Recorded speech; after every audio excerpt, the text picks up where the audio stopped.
আসসালামু আলাইকুম প্রিয় ভাই বোনেরা, আপনারা সবাই কেমন আছেন? আশা করি ভালো আছেন। আল্লাহর রহমতে আমরাও ভালো আছি। আজকে আপনাদের সাথে কিছু কথা বলার জন্য আসলাম, কিছুটা ঘটছে আমার সাথে, এই কথাগুলো আপনাদের সাথে শেয়ার করব। এই ভিডিওটা কিন্তু অনেক পুরনো একটা ভিডিও, তাই কেউ কিছু মনে করবেন না। আর যাই হোক, একটা যে কথাটা বলতে চাচ্ছিলাম আর কি আপনাদের সাথে শেয়ার করতেছি। এটা আমি চাই না আমার সাথে যেটা ঘটছে এটা আপনাদের সাথে ঘটুক, তাই আপনাদের সাথে শেয়ার করা। তো আমার সাথে মূলত কিছুদিন আগে অনেক বড় একটা ঘটনা ঘটে গেছে। তো ঘটনাটা হলো, আসলে আমার কাছে একদম ভোরবেলা 7টা-8টার দিকে আর কি, সকাল সকাল আমার কাছে একটা ফোন আসলো। তো আমার কাছে একটা ফোন আসছে। এখন আমি কিন্তু ফোন সবসময় আননোন নাম্বার রিসিভ করি না। এখন আমার আগে একদমই রিসিভ করতাম না, এখন রিসিভ করতে হয়। আমার ছেলেরা যেহেতু স্কুল কলেজে যায়, তো আমার তো ফোন রিসিভ করতে হয় আননোন নাম্বার।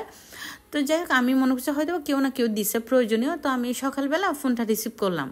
তা আমাকে হ্যালো ম্যাডাম, আসসালামু আলাইকুম এরকম বললো। এখন আমিও ওনাকে সালামের উত্তরটা দেওয়ার পর আমি ওনাকে সালাম দিলাম। তারপর আমাকে উনি বললো কি, ম্যাডাম আপনার কাছে তো আমার কাছে কিন্তু তার একদিন আগে আমার কাছে কিছু একটা মোটামুটি একটা অ্যামাউন্টের টাকা আসছে, অল্প কিছু আর কি। যাই হোক, তো উনি আমাকে এরকম বলতেছে কি, বলছে ম্যাডাম আপনার কাছে তো গতকালকে এরকম একটা অ্যামাউন্টের টাকা আসছে, তো আপনি কষ্ট করে আপনার নগদ অ্যাকাউন্টটা চেক করবেন, আপনার কাছে না আরও কিছু টাকা আসছে, এখন একটু আগে আরও কিছু টাকা গেছে। তা আমি বলছি না, আমার কাছে তো কোনো টাকা আসে নাই। তো উনি বলতেছে না ম্যাডাম, হয়তো বা মেসেজ আসে নাই নেটওয়ার্কের কারণে, আপনি কষ্ট করে একটু চেক করেন, ব্যালেন্স চেক করলে বুঝতে পারবেন।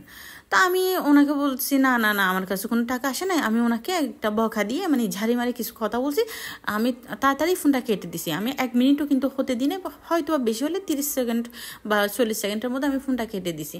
কারণ আমি কিন্তু এই জিনিসটা আমি অনেক আগে থেকে আমি জানতাম বা শুনছিলাম অনেকের মুখে, এইরকম ঘটনার মুখে অনেকে পড়ছেন।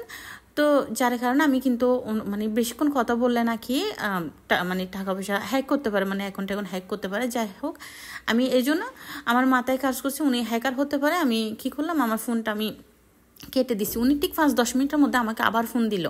আবার ফোন দেওয়ার পর আমি আর ফোনটা রিসিভ করি নাই, কারণ এবং এর মধ্যে কিন্তু আমি আমার নগদ ব্যালেন্সেও কিন্তু আমি চেক করতেছি না, কারণ যদি ফিন নাম্বার দিয়ে আমি ঢুকি, হয়তো উনি কোনোভাবে না কোনোভাবে আমার ফিন নাম্বার পেয়ে যাবে। যার কারণে আমি কিন্তু কিছুই করি না, জাস্ট চুপচাপ বসেছিলাম। এখন উনি আমাকে ফোন দেওয়ার পরও আমি আর চেক করি না। তার প্রায় আধা ঘন্টা বা 1 ঘন্টা পর আমি কি করলাম, আমার নগদে ঢুকতে যাচ্ছি, আমি ঢুকতে পারতেছি না। কারণ কি, ভুল পাসওয়ার্ড বারবার ট্রাই করার কারণে আমার অ্যাকাউন্টটা ওনারা নগদ অফিসিয়ালিভাবে ওনারা অফ করে দিছে।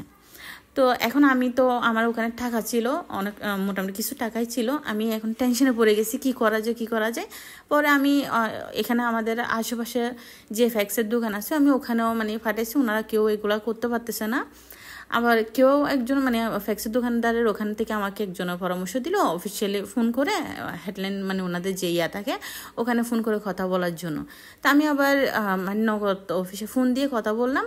ওনারা বলতেছে কি, ইমার্জেন্সি হলে আপনি কষ্ট করে টাকাটা অ্যাপ ছাড়া তুলে নেন, ওরকম বলছেন। তো যাই হোক, আমি টাকা তুলে নিয়েছি, কিন্তু এর আগে উনি আমার থেকে জিজ্ঞেস করতেছে যে লোকটা আমাকে ফোন দিছে, আমি ওনার নামে অভিযোগ করতে চাই কি না।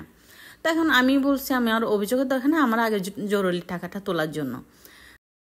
তো এখন কথাটা হচ্ছে, আপনারা অবশ্যই কেউ এরকম আননোন নাম্বার রিসিভ করবেন না, বা রিসিভ করা হইলেও বেশিক্ষণ কথা বলবেন না, ফোনটা তাড়াতাড়ি কেটে দিবেন। এবং এই ধরনের কোনো যদি হয়ে থাকে আপনাদের সাথে, আপনারা অবশ্যই অভিযোগ করবেন। আমি কিন্তু বোকামি করছি, আমি অভিযোগ করি নাই।